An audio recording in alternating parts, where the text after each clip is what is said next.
olá você que nos acompanha pelas redes sociais. Eu sou a Ariane e estou aqui hoje para darmos início oficial à turma 2311. Hoje teremos uma palestra com o professor Fábio Patelli, professor da UNAR há muitos anos, formado em Comunicação Social, mestre em Ciência da Informação e da Comunicação. O tema da palestra hoje é Educação Midiática. Uma boa palestra, professor, e a todos nós. Bem com vocês? Comigo vai tudo bem. Hoje falaremos de um tema muito importante. Falaremos sobre educação. Falaremos sobre educação e mídia. O tema da aula de hoje é educação midiática. Olá, pessoal. Deixa eu me apresentar. Antes de qualquer coisa, eu gostaria de me apresentar. O meu nome é Fábio Patelli. Eu sou professor aqui dos cursos de graduação, tanto no ensino presencial quanto de ensino à distância, do UNAR. E eu tenho minha formação, eu sou formado em Comunicação Social pela PUC Campinas e sou mestre em Ciências da Informação e da Comunicação pela Universidade de Lorraine, na França. Bom, o tema de hoje é um tema muito importante. Eu acredito que eu estou falando com um público que uma boa parte desse público é formado por estudantes da área de educação, mais especificamente cursos de licenciatura, pessoas que já atuam na educação ou que pretendem atuar. Mas gostaria de dizer também para aqueles que estão fazendo outros cursos que esse tema ele é abrangente, né? Ele pode ser debatido, estudado por todo mundo. É que eu estou levando em consideração o grande número de estudantes que temos nesse momento nessa área, né? Então, eu vou, de qualquer maneira, apresentar para vocês esse tema, que eu acredito que pode ser uma boa dica, né, de objeto de pesquisa de vocês, né? Então, não só na pesquisa, mas também em diversos trabalhos acadêmicos que vocês farão aí ao longo do curso, né? Que vocês escolheram, claro. Então vamos lá. Falaremos primeiramente sobre a importância da comunicação. Eu acho que não estou trazendo nenhuma novidade aqui para vocês. Desculpa, pessoal. Para vocês terem uma ideia, a gente está desenvolvendo essa aula magna, né? Essa palestra, falando, muito provavelmente vocês estão me vendo aí através de alguma plataforma digital. Muito provavelmente em uma rede social, né? Então, assim, vocês estão fazendo o curso e eu me apresento para vocês dentro de uma ferramenta que está sendo bastante utilizada e principalmente após esse período tão triste que foi o período da pandemia, né, de Covid-19. E aí nós percebemos, num momento caótico como foi esse, né, a importância da comunicação, né, e da tecnologia também. Então, durante esse período, acredito que eu, por exemplo, né, trabalhei a partir da minha casa em modo offline, né, mais particularmente dizendo sobre home office, né, e daqui ministrei várias palestras, cursos, né, agora mesmo estou aqui no meu escritório apresentando para vocês esse tema tão importante. E mais do que isso, a comunicação é algo que pertence ao mundo dos seres humanos, né? Tem muito estudioso, cientistas que estudam principalmente a vida animal e que já vem desenvolvendo um trabalho de longa data pesquisando formas como os animais se comunicam, por exemplo. Eu cheguei ao ponto de ver um livro que falava de uma teoria, assim, para mim, uma novidade, né? Que falava sobre a comunicação das árvores. Eu juro que eu não consegui avançar muito a minha leitura por uma série de razões. Mas esse tema já foi abordado, né? De alguma maneira. E a gente se comunica de diversas formas. A gente se comunica através da fala, né? Através da música, é uma forma de expressão muito valorosa. A oratória, né? Alguém pega um microfone, sobe num carro de som, num palanque, né? No púlpito de uma igreja, por exemplo, ele vai usar a comunicação através da forma da oratória, né? Através da fala. A dança também, a dança contemporânea, o balé, né? Também é uma forma de manifestação artística e também de comunicação, né? A pintura, a escultura, a gente pode dizer que a poesia também, claro, é uma forma de comunicação. E agora vamos falar mais especificamente sobre formas de comunicação, né? A gente viu a importância da comunicação e agora falaremos sobre comunicação e a sua importância no desenvolvimento da democracia, né? Então, eu acredito que vocês estão me vendo aí de várias maneiras, né? Eu estou na capa de jornal aqui, eu estou na tela do celular, eu estou na embalagem de aveia ali, né? E vocês estão tendo agora uma amostra, uma pequena amostra, lógico, é uma brincadeira que eu fiz aqui, sobre o excesso de informações.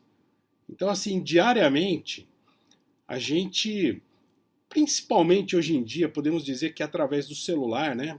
No celular, ele não serve apenas para fazermos ligações, né? Para as pessoas aí que a gente conhece. Mas o celular hoje, mais do que nunca, é uma plataforma de comunicação, de entretenimento, né? E no celular a gente utiliza muito as redes sociais de comunicação quase que instantânea, né? E o excesso de informações. Então, informação não é apenas aquilo que me chega no celular ou alguém que me liga efetivamente por telefone ou que manda um e-mail ou até mesmo uma carta registrada, por que não? Que chega pelo correio. São formas de comunicação. Agora, o excesso de informações não está presente só nessas formas que a gente se comunica, mas tem maneiras mais indiretas.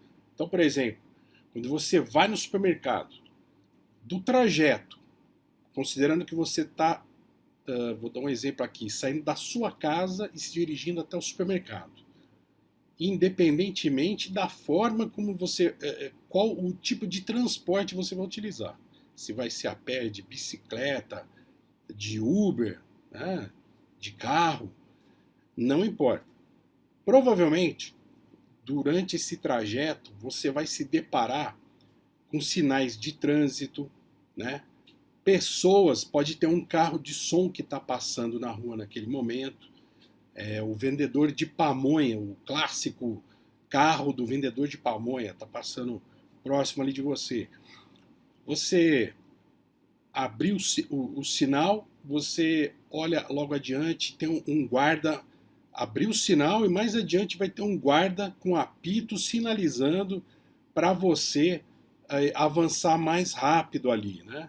Então, são formas e sinais que o guarda de trânsito usa para se comunicar, para dirigir, para regulamentar ali o trânsito naquele momento.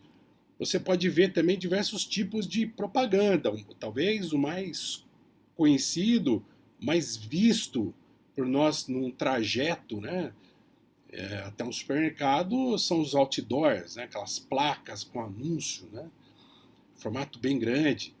Se você está andando se dirigindo durante a noite, provavelmente você verá backlights, né, que são sinais luminosos. Às vezes você vai no próprio supermercado, a fachada do supermercado, ou até mesmo no estacionamento, já pode ter alguns objetos de comunicação ali, ferramentas, que simulam, por exemplo, a embalagem de um produto de uma maneira luminosa, por exemplo. Teve o posto de gasolina com aquelas com os preços, né, dos combustíveis, você viu. Tudo isso, de alguma maneira, são informações. E o excesso de informações, ele nos rodeia, né? Nos cerca. E a gente usa o cérebro mesmo quando não está diretamente exposto à informação. Então, esse excesso de informações, nos tempos de hoje, ele é muito importante, lógico, para o nosso dia a dia. Tem informações que são básicas, né? Por exemplo, o rádio, né? Olha, eu estou falando do rádio, hein? No carro, tem muita gente que utiliza ainda o rádio como. E o rádio é uma grande ferramenta, por exemplo, para orientar a gente no trânsito, né? Se quem vive nos grandes centros urbanos provavelmente sabe, né, que tem alguns horários durante o dia que o fluxo de veículos e de pessoas, né, é muito intenso. Então existe aquelas áreas de congestionamento, né, onde o trânsito vai andar muito lento. Às vezes se inicia aí uma paralisação, uma possível greve dos transportes públicos, e você precisa de orientação para saber meios alternativos de poder usar o transporte público. E os meios de comunicação podem ser bastante eficientes nesse caso, né? Agora, existe um excesso muito grande de informações que a gente recebe durante todo o dia. E isso vai ocasionando até mesmo em problemas de saúde, né? O aumento do estresse, né? A ansiedade, um problema que ocorre muito hoje em dia, né? Então, o excesso de informações tem, como tudo na vida, né? Tudo que é em excesso ele pode trazer alguns problemas. E o excesso de informações, vou usar novamente um exemplo aí do período que todo mundo, né, o planeta inteiro teve a pandemia. Então, assim, no celular, como a gente muitas vezes estava vivendo, dependendo da cidade, do estado, né, até mesmo do país, existia a orientação, né, dos serviços de utilidade pública, do sistema de saúde, sobre os lugares, as formas para você conter a proliferação do vírus, né, a contaminação das pessoas. O uso de álcool em gel, o uso de máscara, depois quando aparece a vacina, a importância do uso de vacina, enfim. Mas ao mesmo tempo que a gente viveu uma situação de saúde pública mundial, foi extremamente complicado, a gente sabia, e sabe, né? É um assunto que para alguns é até um pouco polêmico, mas é o problema das fake news, né? A desinformação. Então, muita informação sem nenhuma base real, né? E muita gente com a intenção de confundir e se aproveitar do momento para utilizar das mais diversas formas, desde aterrorizar até fazer o uso de a criação de uma fanfic, podemos dizer assim, né? Então a gente ouviu muito sobre teorias malucas como que o planeta, que a Terra é plana, né?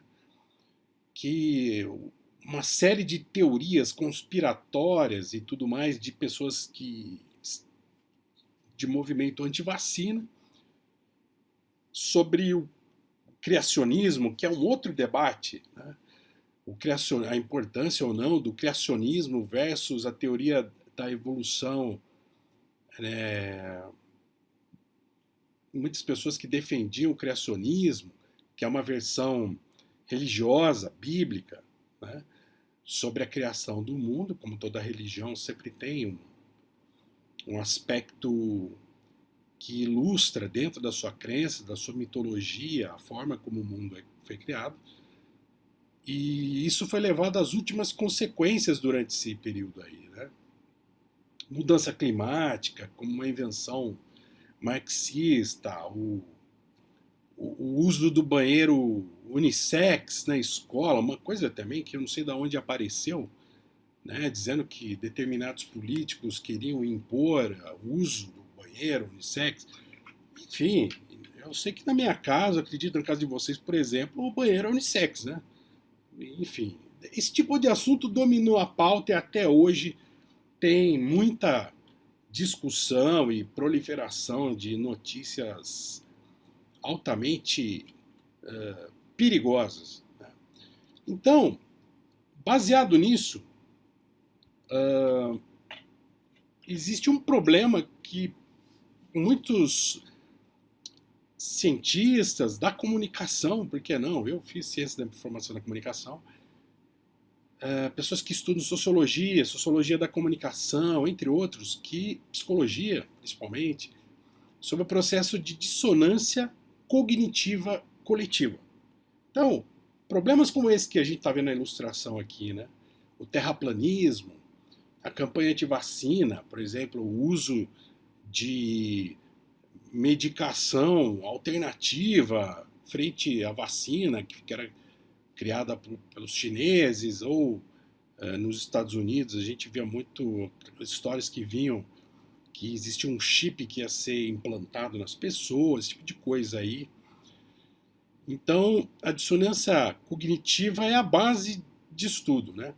Sem cair numa discussão mais acalorada aqui. Então, isso tem a ver com o processo de comunicação, né? Então, a dissonância cognitiva, ela vai acontecer quando, por exemplo, você tem ali pessoas que precisam dar coerência às suas crenças pessoais, né? E até existir esse uso, né, dessa ferramenta poderosa que são as redes sociais. Aqui no Brasil, por exemplo, o WhatsApp é o mais utilizado, disparado hoje em dia, o Zap Zap, né? Muita gente é um instrumento que você não tem um controle, ele está disseminado. Existe hoje um grande esforço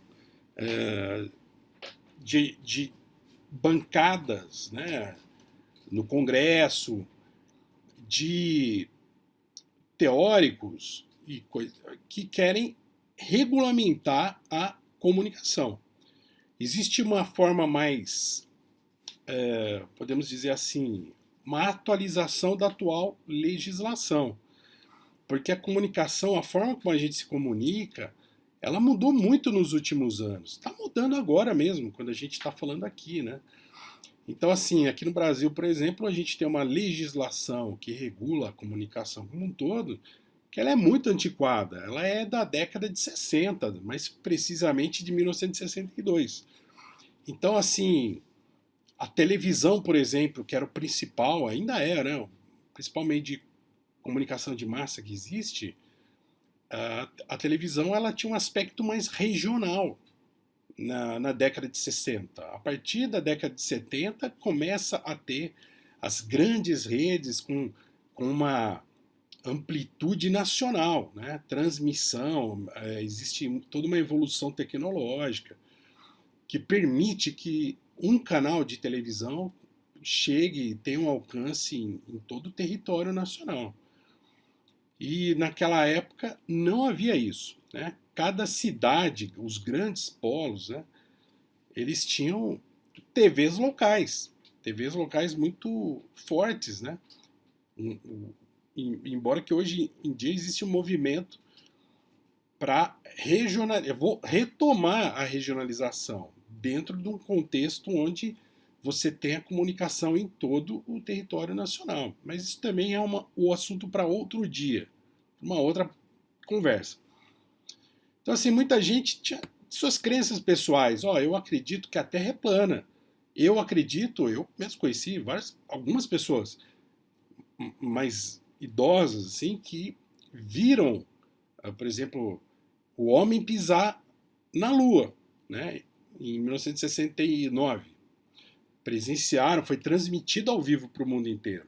Mas tem muita gente que viveu aquela época e viu até mesmo essa transmissão e disse, não, isso aí foi produzido. Tem gente que fala que foi o Stanley Kubrick um diretor de cinema muito famoso, né, que na mesma época tinha feito um filme que era 2001, Uma Odisseia no Espaço. Então tem muita gente que acredita que ele mesmo dirigiu uma fanfic, uma ficção ali, que era o Homem Pisando na Lua. E mesmo assim, independentemente de ter uma série de registros desse feito histórico, tem muita gente que tem a crença pessoal de não acreditar que esse fato realmente aconteceu. E com essa proliferação, com o uso, né, cada vez maior do celular e das redes sociais, a gente viu essas pessoas, o grupo de pessoas, por que não? Né? Hoje a tecnologia proporciona que a gente tenha grupos de comunicação, né? Linhas de transmissão de comunicação, onde muitas vezes esse tipo de ideia ela avança, né? E avança com uma força muito grande. Então esse processo de dissonância cognitiva, quer dizer, eu acredito numa coisa, mas eu preciso convencer outras que o que eu acredito é verdade, independentemente de. Não estamos nem falando de discussão em caráter científico ou não, né? Simplesmente crenças pessoais, né? E como avançar isso hoje é possível. E quando você pega pessoas mal intencionadas, ou digamos assim, com uma intenção muito objetiva mesmo, de causar uma espécie de pânico cognitivo, né? Na população como um todo, isso é possível hoje em dia, né? E a gente viu a influência disso em vários países, principalmente através dos pleitos, né, das eleições presidenciais. Isso aconteceu no Brasil em 2018, aconteceu nos Estados Unidos, né, com a eleição de Donald Trump, entre vários outros relatos aí.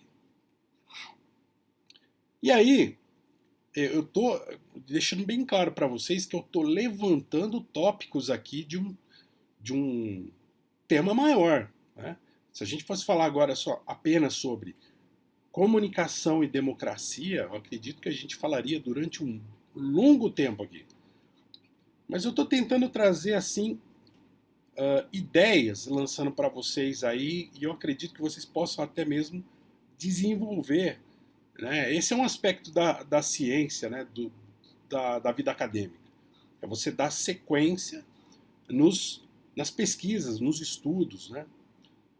Tá tudo em aberto aí para a gente poder explorar, né?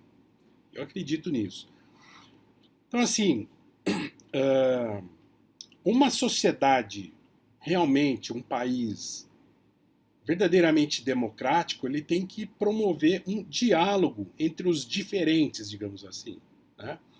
Então, assim, culturas diferentes, né?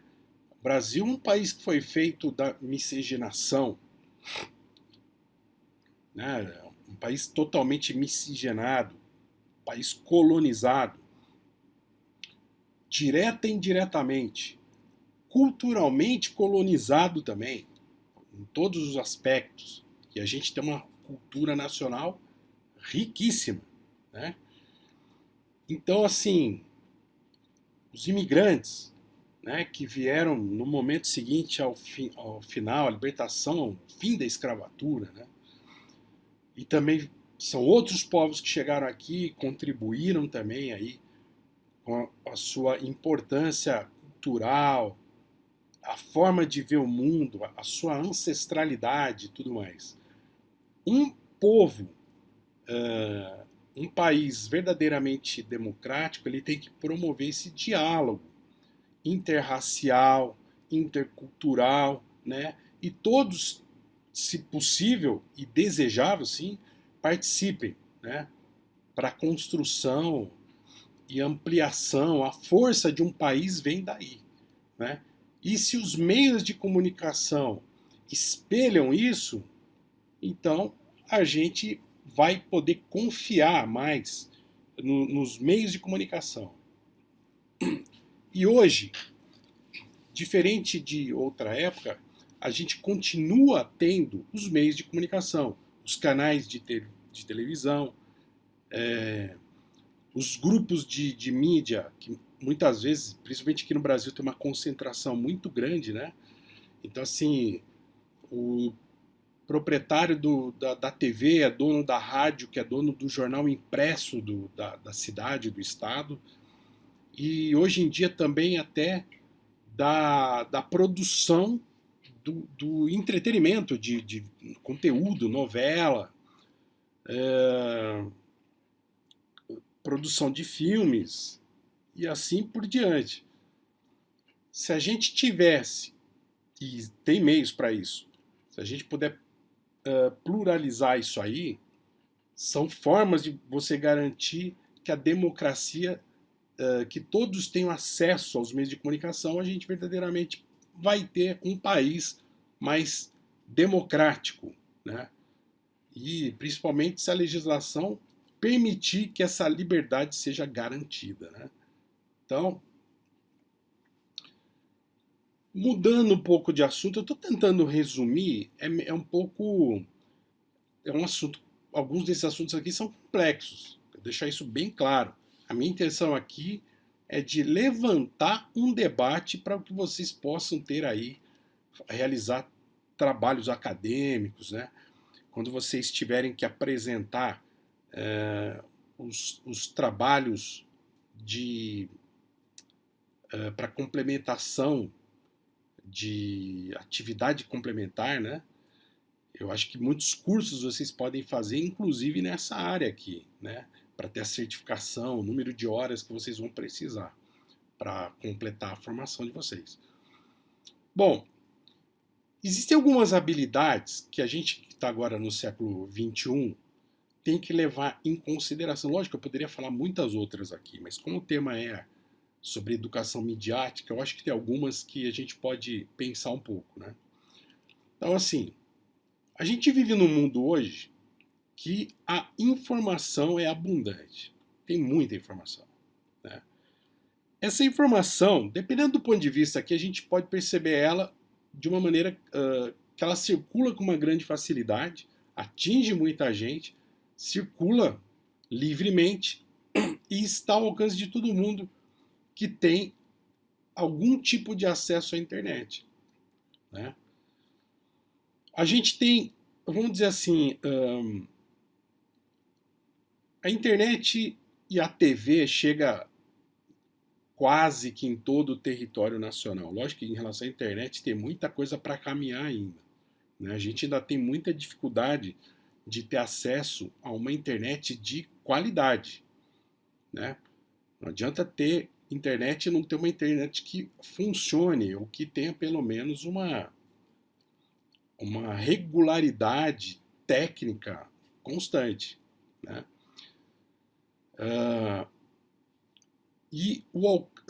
Já que a informação é abundante, a gente precisa ter e desenvolver, olha lá, quem trabalha com educação, já temos aí uma sugestão.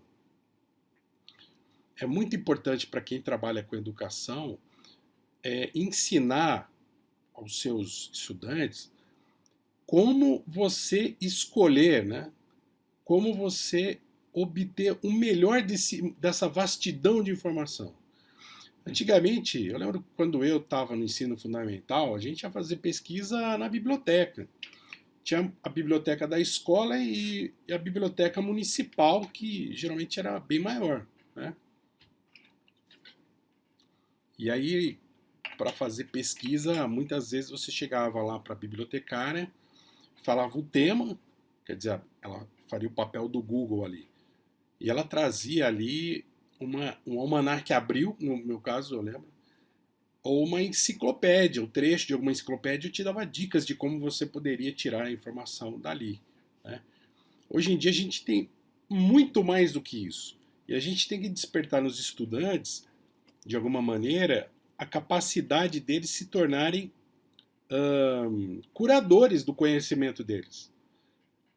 Porque hoje, quando você entra, por exemplo, no streaming, né, o Netflix, tem o da Amazon Prime, você percebe que naquele mundo de filmes e séries que tem nessas plataformas, Existem muitas sugestões ali de filmes que você pode assistir, gêneros, ou filmes separados por determinados atores, né? Uma coleção de filmes, por exemplo.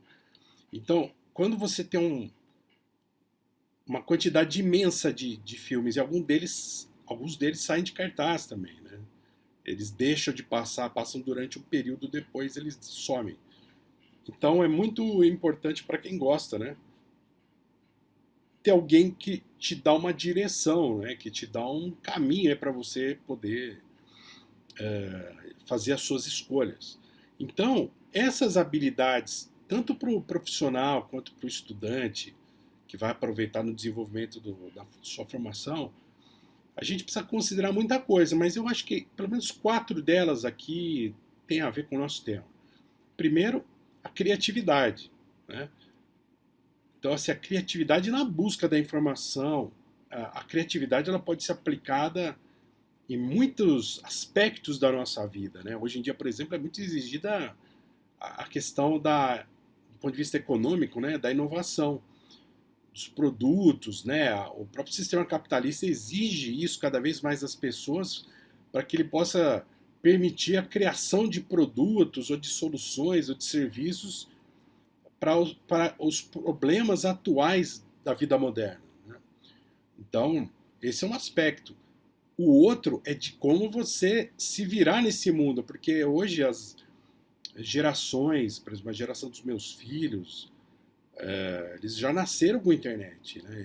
Eu vivi num mundo onde eu vivi sem internet, e vivi a internet aparecer depois. Para eles pode até parecer uma coisa meio estranha, poxa, mas você vai falar para mim, me ensinar como que eu tenho que procurar as coisas aqui? É fácil, eu dou um Google, eu entro no Instagram ali, digito qualquer coisa, pronto, aparece, né, no YouTube.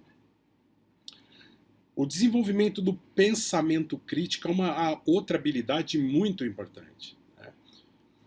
Porque sem o pensamento crítico, como é que a gente consegue discernir o que é uma notícia, um fato, de uma coisa que nunca existiu?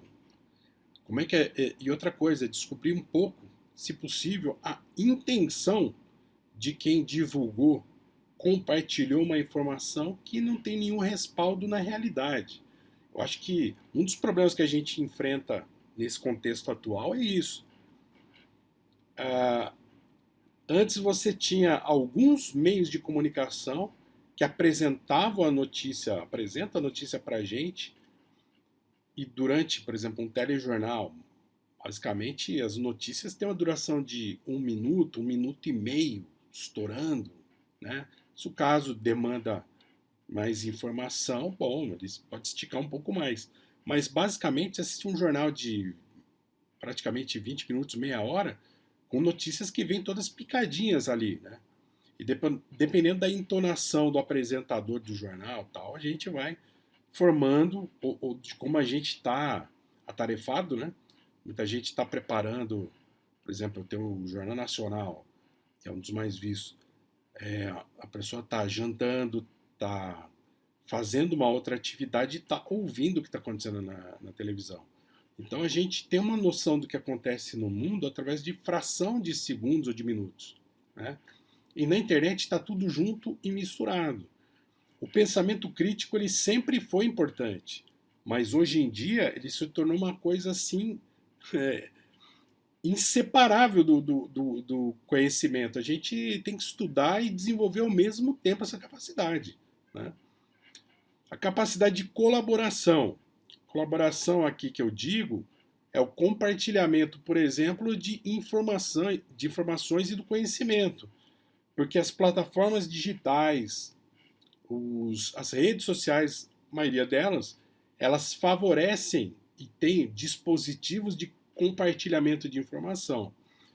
Agora, um tema que é muito debatido e já vem há um bom tempo aí é como que a gente pode construir o conhecimento de uma maneira mais coletiva, por exemplo, né? A gente vê, por exemplo, quando tem um abaixo-assinado virtual, né? Muitas vezes é uma forma que a gente encontra de poder ajudar ou se envolver numa causa, mesmo que esse abaixo-assinado não tem ela grande peso na influência da opinião pública. Mas é uma forma da gente se sentir pertencendo ou participando de uma maneira ou de outra dessa grande rede, não só de comunicação, mas dessa grande comunidade, né? Que muitas vezes a gente está num grupo, numa rede social, que é um grupo pequeno, é um grupo fechado. E uma dificuldade que a gente tem ali, às vezes, dependendo do tipo de informação que você está num grupo, pessoas que você segue, uma celebridade que seja, é sair dessa bolha, né? Essa bolha de informação. Quanto mais a gente se acostumar a interagir, colaborar, isso pode ajudar a gente a romper essas bolhas, bolhas informacionais, por exemplo. E a própria comunicação, não só habilidades que a gente pode ajudar os estudantes a desenvolverem, como por exemplo a comunicação interpessoal, né? A oratória para apresentação de trabalhos, ou mesmo sendo um aspecto da formação de liderança, né? Uma liderança na comunidade, liderança em todos os tipos de comunidade que existem, dentro da igreja, no bairro, né? Associação de moradores de um determinado bairro, condomínio, enfim. Esse é um aspecto. O outro aspecto é propiciar uma maneira das pessoas conhecerem melhor as ferramentas de comunicação, porque tudo está ao alcance da mão, né? Existem inúmeros aplicativos que facilitam a nossa vida, mas para quem gosta um pouco de comunicação, você tem ferramentas que, principalmente em relação à imagem, né, aplicativos, que você muda. Hoje a gente tem inteligência artificial, que também não é só em relação ao chat GPT, aos textos, mas a gente tem no uso de imagem e até mesmo da voz, né? Tem muita coisa aparecendo aí. Estou tentando exemplificar aqui, mas tem muitos outros exemplos também. Bom, sobre isso, tem um livro que vocês estão vendo aqui, que eu estou na capa dele. O livro, eu tenho esse livro, deixa eu dar uma olhada aqui. Ele não está aqui próximo de mim nesse momento, mas esse livro eu tenho. É um livro que foi escrito aí já há um bom tempo, mas ele ainda é atual. Para quem quiser se aprofundar mais sobre esse tema, sobre a cultura participativa, esse autor aqui, o Henry Jenkins, é uma figura muito importante. É um professor do MIT, de Nova York, um instituto de estudos de tecnologia, comunicação, e ele pega um aspecto do início dos anos 2000, né? Esse livro, se eu não me engano, foi escrito em 2006, 2007, que ele ainda falava, 2008 talvez, porque o smartphone, hoje a gente nem fala mais smartphone, mas o celular, como a gente conhece hoje em dia, que ele começa a surgir depois da invenção do iPhone, né? Que foi lançado o primeiro iPhone, se eu não me engano, no ano de 2007. Então, de lá para cá, existe o quê? O celular digamos, antes do iPhone, era um celular que você usava para fazer única e exclusivamente ligações. Alguns te davam acesso a um joguinho ou outro que vinha junto com o celular, não era um aplicativo, né? Aliás, essa palavra a gente nem usava para falar de celular, na verdade, né? E ele fala aqui do fenômeno da convergência digital, onde quer dizer, você escuta música, você consegue ver filmes, você tem informação escrita, audiovisual. Hoje você tem essa interatividade entre aplicativos, você compra um relógio, né? A gente vê esse Apple Watch, mas tem uma série de versões piratas, né? Que você põe o relógio, que ele é uma extensão do celular, mas também de aplicativos que ajudam a monitorar a pressão arterial. se você está tomando água direitinho, se está fazendo auxiliar as pessoas numa dieta e assim por diante. Mas um aspecto desse livro que é muito curioso, que na época, quando o livro saiu, era uma novidade, era sobre essa questão da circulação dos conteúdos e da informação. Então, assim, o espectador ele deixava de ter uma atitude meramente passiva e ele passava a ser um espectador ativo. Quer dizer, hoje, quando a gente vê um adolescente, uma criança brincando com o celular, com o tablet, é uma questão que a gente nem pensa nisso, né? Mas assim, muitas vezes você está assistindo um filme. Quantas vezes a gente pega, dependendo, chega uma pessoa, bate na porta, o próprio celular toca, você pausa, né? Às vezes ele pausa sozinho mesmo, né? O filme para atender a chamada, para cuidar de alguma coisa na sua casa, e depois você volta. Hoje a gente consegue parar, isso é uma coisa que a gente não analisa mais. A gente consegue parar aquilo que está assistindo, ou consegue também escolher, né? Existe essa função em alguns canais de TV a cabo, né? Que é o vídeo on demand, vídeo por demanda. Quer dizer, eu escolho a hora que eu vou ver o filme ou a série, né? Uma série que tem aí, sei lá, 7 temporadas, 7 anos no ar, né? A gente vê tudo isso maratonando num final de semana prolongado aí. Isso seria impossível há um tempo atrás, né?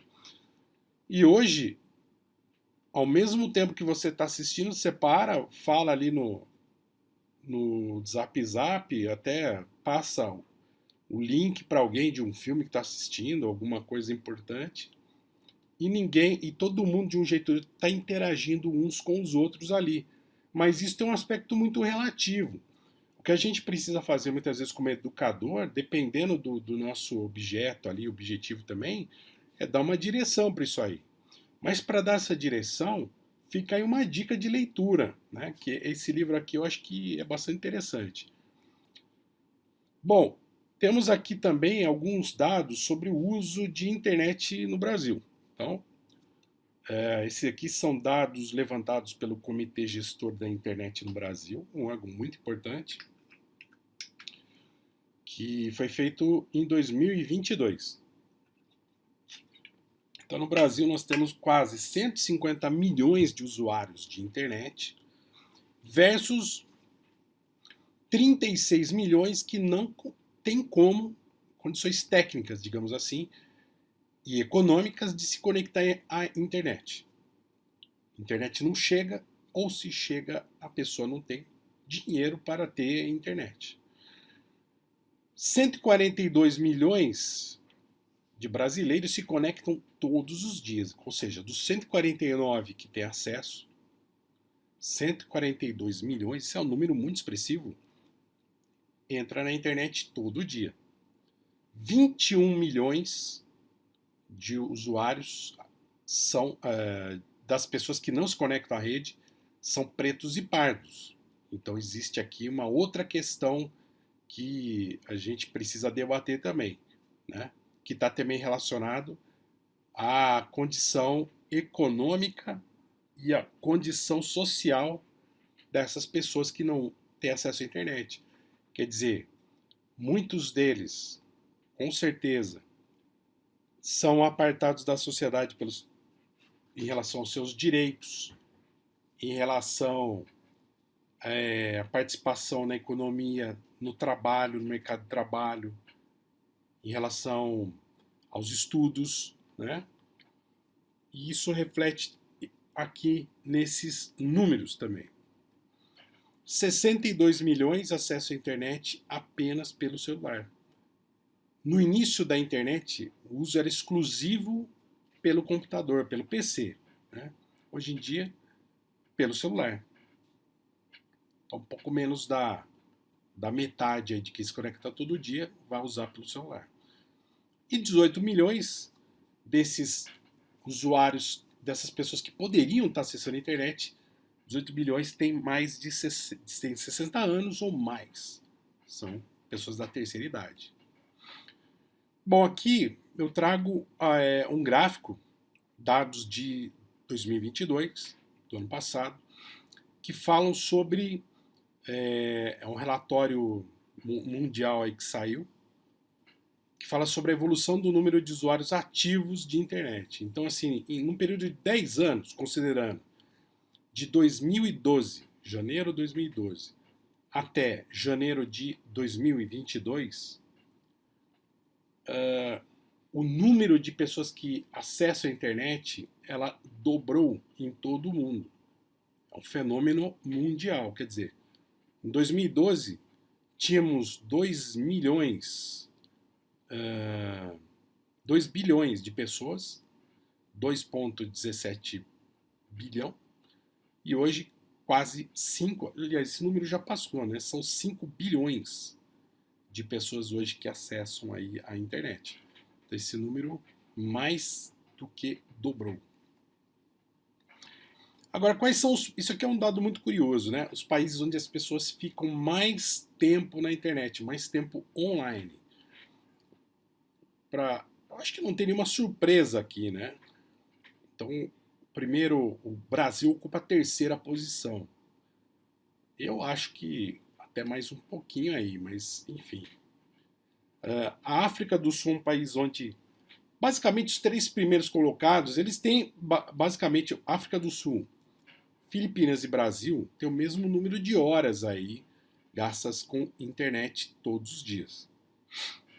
Depois vem a Argentina, o México, a Rússia, a Índia, que é um país super populoso, né, com mais de 1 bilhão de habitantes. Aparece aí, o Brasil está em terceiro, a Argentina em quarto, México em quinto, Rússia em sexto, a Índia em sétimo. Os Estados Unidos com 7 horas, em média. O mundo inteiro, né, 6,58 horas, quase 7. Está muito próximo aí. Quer dizer, o Brasil tem 10,19 horas. O Reino Unido, 6,12, a Itália, 6,9, a França, 5,34, a China, que é o país mais populoso do mundo, com 5 horas por dia, e o Japão com 4,26. Então a gente vê que, por exemplo, o Brasil tem o dobro de horas os brasileiros passam na internet do que um chinês, do que uma pessoa que vive na China, do que uma pessoa que vive na França, né? Então aqui são alguns dados que mostram um pouco da forma como é usada a internet em todo mundo, né? Agora, o número de usuários de mídias sociais no mundo, né? Então, assim, também dentro do mesmo período, do mesmo jeito que a gente viu que o número de pessoas mais do que dobrou num período de 10 anos, isso também acontece com as redes sociais. Então, a gente pode até entender aqui que quem usa a internet e usa bastante a internet, muito provavelmente usa bastante as redes sociais na internet. Acessa a internet com rede social. Hoje em dia tem muita gente, inclusive muita gente idosa, que acha que a internet é o Facebook. Hoje o Facebook virou uma rede social que ela já foi a mais acessada no Brasil e também no mundo inteiro, mas hoje ela virou uma rede social de pessoas bem mais velhas, né? Principalmente mulheres. De janeiro de 2012 a janeiro de 2022, olha, em janeiro de 2012 tinha 1,4 milhões de pessoas, em janeiro de 2022, 10 anos depois, 4,6 bilhões, quase 5, com o número que eu apresentei anteriormente era 5 bilhões. Quer dizer, o número de usuários aqui de redes sociais vem ganhando mais de 1 milhão de novos usuários por dia. Isso é algo impressionante e, de alguma maneira, preocupante, né? Porque a gente está falando de acesso, nós estamos falando do que está sendo acessado, né? A gente discutiu até agora aqui, por exemplo, a dissonância cognitiva coletiva, e ela se dá através da internet, das redes sociais. Então, a gente tem que estar muito atento a essa informação. É muito importante. Bom, a internet, é na internet também que temos hoje em dia uma parcela muito grande de acesso à produção do conhecimento. Então, assim, o estudante ele precisa muito da gente, a escola também tem que dar condições para a gente poder fazer esse trabalho diretamente com os estudantes, né? Falar de internet sem usar a internet ou estar longe dela fica muito complicado. Então as escolas têm que ter acesso a uma internet de qualidade também, né? Para a gente poder ajudar os estudantes e principalmente apoiar não só na aprendizagem, mas também na construção de uma cidadania plena, né? E ensinar os jovens, principalmente, a deixar de ser um mero consumidor de entretenimento, de informações e passar também, na medida do possível, a ser um produtor de conhecimento, de comunicação e com voz ativa nessa sociedade que está tomada, conectada, né? Então a gente tem que ajudar essas pessoas, os jovens, principalmente, a como se beneficiar, né, de tudo isso aí. E o que é educação midiática? Bom, educação midiática é um assunto que a Unesco, que é um órgão que cuida do patrimônio cultural, né, e da educação no mundo, da ONU, vem incentivando isso. Muitas entidades, organizações não governamentais, a sociedade civil, a se instrumentalizar para poder fazer esse trabalho aí junto aos jovens, principalmente. Então, a educação midiática seria um conjunto de habilidades onde a gente pode acessar, analisar, criar, participar, principalmente de uma maneira crítica do ambiente de informação e comunicação, em todos os seus formatos. Pode ser no formato impresso e também no digital, que a gente viu aí agora há pouco os números, né, que são bastante expressivos. Bom, existe material que eu vou mostrar daqui a pouquinho, mostrando como que a educação midiática pode ser trabalhada na escola. Então, assim, a gente tem que permitir, como toda a construção do conhecimento, que ela seja feita pelos estudantes, pelos jovens, de uma maneira autônoma, né? E assim, essa habilidade, dentre aquelas 4 que eu tinha mostrado, ela é muito importante. Porque o mundo, como tudo a gente está vendo, ele passa por transformações rápidas e constantes, e hoje, principalmente em tudo que diz respeito à aquisição do conhecimento, quer dizer, isso vai facilitar, a internet vai ficar mais rápida, é desejável que ela chegue em todos os cantos do país, mas a gente tem que mostrar que é possível a gente utilizar isso ao nosso favor, né? E o papel do professor, mais uma vez, é muito importante. Não é à toa que principalmente os políticos de extrema direita vêm atacando diretamente os profissionais, os professores, quem trabalha diretamente na educação dos jovens. Né? Muitas dessas teorias conspiratórias malucas aí visam atacar os professores. A gente é muito importante nesse processo aí.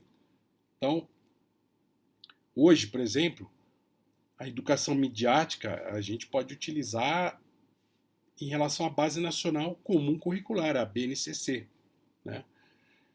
Então, assim, ela é apresentada como uma das competências que a gente pode trabalhar nas escolas. Para desenvolver a disciplina em um contexto tecnológico, quanto mais, se for possível, né? Isso não é uma coisa que não depende exclusivamente do professor, mas depende também de estrutura, né?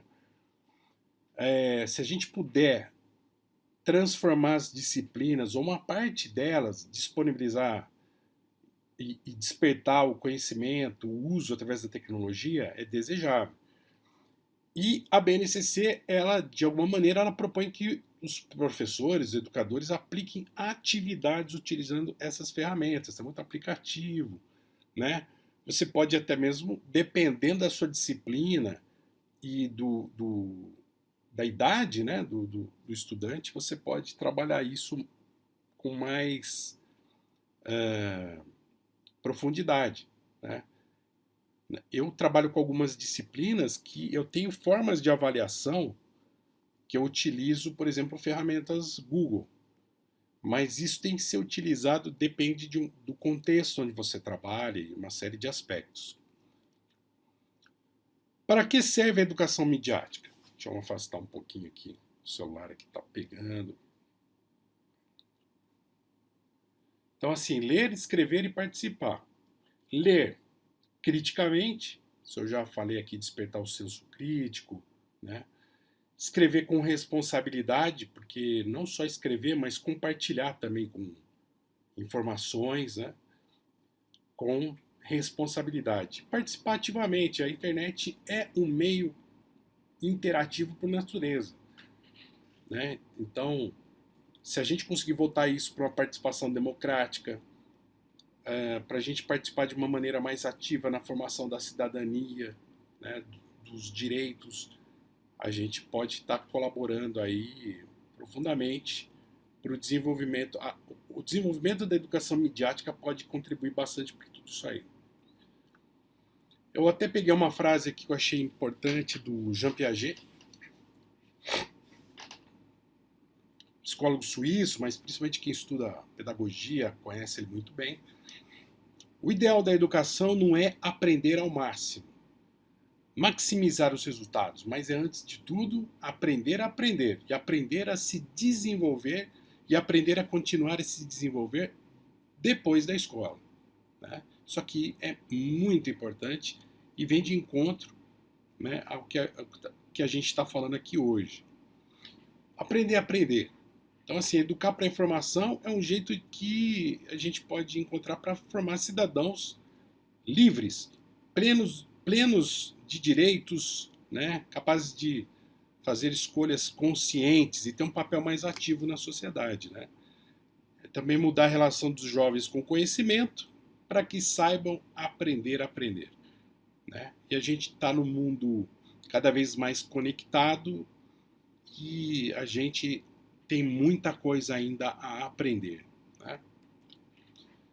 Sobre o senso crítico, eu trouxe até uma tirinha aqui, ó. Eu acredito que os mais velhos vão conhecer. Esse importante personagem aqui, a Mafalda, né? Aqui, que foi uma obra fantástica do chargista argentino Quino. Então, assim, ó, dá uma olhadinha aí na historinha. Quem conhece a Mafalda sabe que ela interage com muitas pessoas, muitas crianças, muitos adultos. E ela. Isso aqui eu acredito que essa tirinha deve ser dos anos 70, né? Oi, Miguelito, coisa boa na TV? Acabei de ligar. Mas parece que se você passa desodorante, depois come salsichas e aí compra uma máquina de lavar roupa, só não é feliz se for muito idiota. Isso aqui mostra bem o que é a sociedade de consumo, né? Aqui o meio de comunicação, a mídia escolhida foi a TV, que nessa época aí tinha uma presença ainda maior do que tem hoje em dia. Então, assim, não basta a gente ler notícia, compartilhar aquilo que chega nas nossas mãos, né? A gente tem que saber como interpretar, né? O mundo de hoje, a gente tem que saber não só dominar o nosso próprio idioma, como também dominar a linguagem e o uso das ferramentas de comunicação, né? As linguagens, enfim, evoluem, a forma como a gente fala, as ferramentas que a gente utiliza, mas é muito importante a gente saber como contextualizar tudo isso aí, né? E principalmente mostrar, e não só para os alunos, mas para a gente também, né? Que toda notícia ela tem uma intenção, né? Toda informação ela tem uma intenção. seja direta, indireta, ideológica ou não, né? Tem uma autoria, mesmo que indiretamente ou diretamente pareça que não, e tem um contexto próprio à época, né? Que ela está sendo trazida. Se ela já veio de um outro momento, como eu trouxe, por exemplo, para usar o exemplo aqui da Mafalda, dos anos 70, provavelmente, para falar de um assunto atual, de problemas e aspectos do mundo atual, né? E desafios que nós temos aí pela frente. E o pensamento crítico, né? Então, assim, a educação midiática ajuda a gente a desenvolver o pensamento crítico. A gente precisa desenvolver a habilidade de ler criticamente e participar de forma ativa no mundo conectado que a gente vive, né? Isso não tem nenhuma novidade até aqui, mas é uma forma que a gente tem de dar sentido a todo esse grande fluxo de informação que a gente recebe diariamente. Isso aqui não é fácil, a gente sabe disso, né? Mas é importante levantar essa questão, como estou tentando fazer agora. E agora uma frase também importante aqui do Paulo Freire, o grande educador brasileiro, tão atacado também nos últimos anos, né? Pela ignorância. Não basta saber ler que Eva viu a uva. É preciso compreender qual a posição que Eva ocupa no seu contexto social. Quem trabalha para produzir a uva e quem lucra com esse trabalho. Isso aqui é um pouco do que a gente está abordando aqui também. Esse site aí que vocês estão vendo é o site do Instituto Palavra Aberta, do projeto Educamídia. No final, eu vou trazer aqui as referências, vocês vão saber melhor aí, mas dê um Google, Educamídia Instituto Palavra Aberta, e vocês podem ter acesso a um material vastíssimo aqui de pessoas, de professores, educadores, muito experientes, né, nessa área. Tem um e-book, não um só não, tem mais de um lá, que mostra como as escolas podem apoiar, né, esse trabalho, também a orientação para os educadores, como a gente pode fazer esse trabalho junto aos jovens e às crianças aí. É muito interessante, é um site que eu recomendo para todos e todas. A Unesco também, que desenvolve esse trabalho tão importante, né, também desenvolveu esse material aí.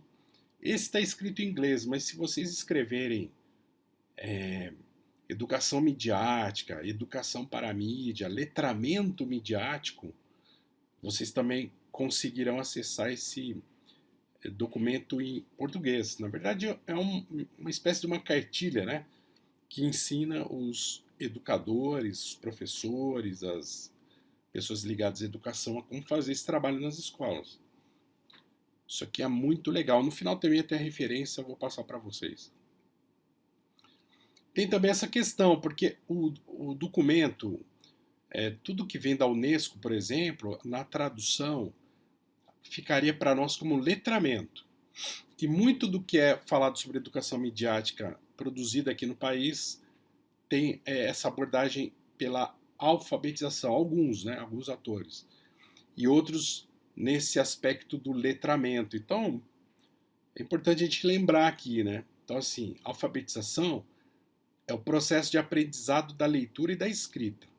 O letramento, que é esse trabalho, é isso que eu venho divulgando aqui, é o uso competente da leitura e da escrita, principalmente em tudo que envolve a prática social, né?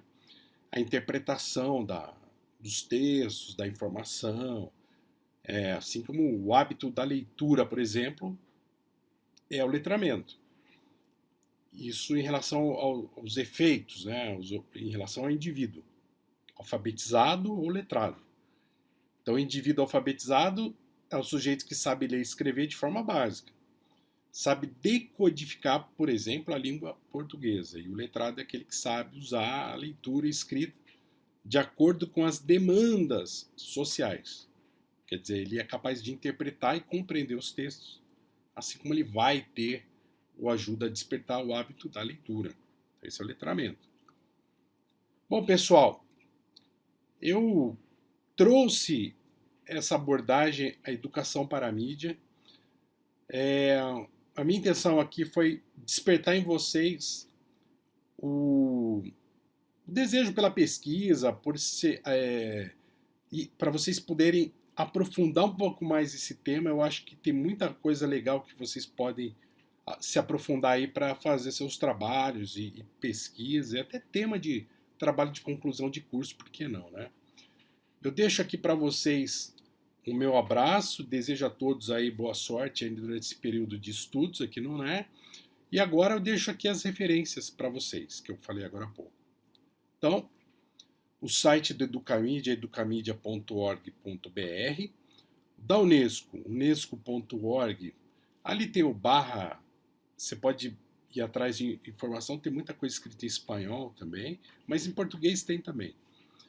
Eu utilizei aqui como referência o Guia da Educação Midiática, né, que vocês encontram lá no e-book, né, no Instituto Palavra Aberta, quer dizer, o site do educamidia.org.br, e no site da Unesco, unesdoc.unesco.org, vocês podem levantar aí sobre alfabetização midiática e informacional também. Tudo bem, pessoal? Então, até mais. Deixo aqui o meu abraço a todos e a todas. Até mais. Em nome do UNARC, do coordenador-geral Adilson Ré, agradecemos o professor Fábio por ministrar essa palestra. Muito obrigada. Agradeço a você que nos acompanhou e dou por encerrado o nosso encontro virtual. Até breve!